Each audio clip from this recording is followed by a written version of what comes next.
10 days before Halloween, I was late for my first job at the worst haunted house ever. That's fine, because the septic tank exploded under the entire attraction. People were really running for their lives, let me tell you.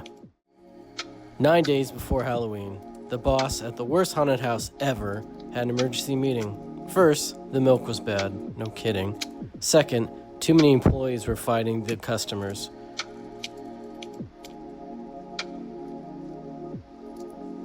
Eight days before Halloween, the boss at the worst haunted house ever decided to up the security a little bit. He got some real mall cops who were no BS. The problem was that they were easily scared of everything.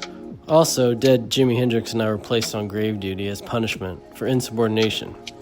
What is that, you may ask? Well, you literally sit half buried in a hole of dirt in front of a tombstone and you jump out at people.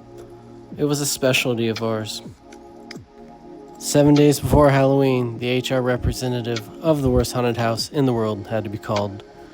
Everyone was asking out Alexis, the makeup artist, and it was getting weird. Also, a hell house across the street started vandalizing our venue.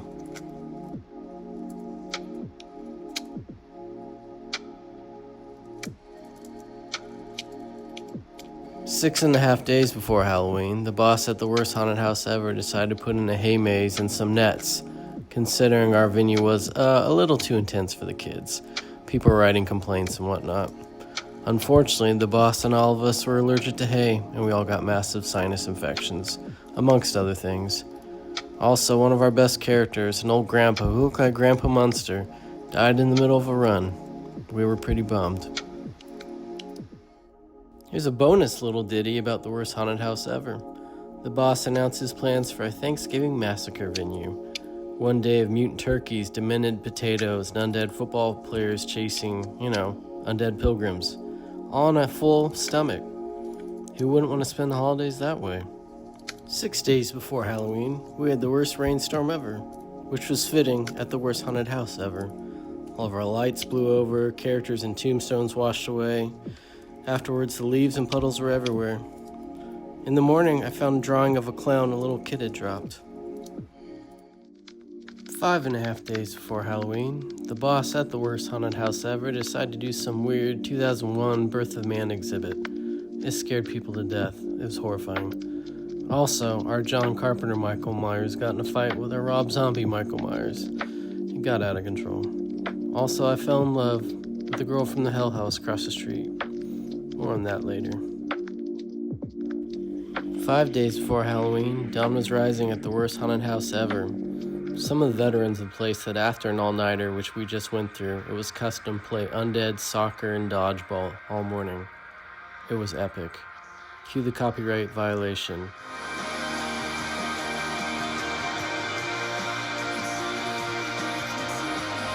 I couldn't find my girl there. Couldn't get a hold of her. The one I told you about? 4.5 days before Halloween, I went to my community college class in full makeup from work, because I was tired. I was thrown out, which was a pretty great advertisement for the worst haunted house in the world. All my classmates said they would be there. Couldn't get a hold of the girls still. Well, I got ghosted at a haunted house. Nice. I woke up from a drunk text from my boss at the worst haunted house ever. He said something like, "I think you're a winner. Here's my idea for December. 12 days of horror. Killer snowmen, undead carolers, rabid reindeer, and the Grim Reaper in a Santa outfit. Trees chasing people, all that." I respond, no.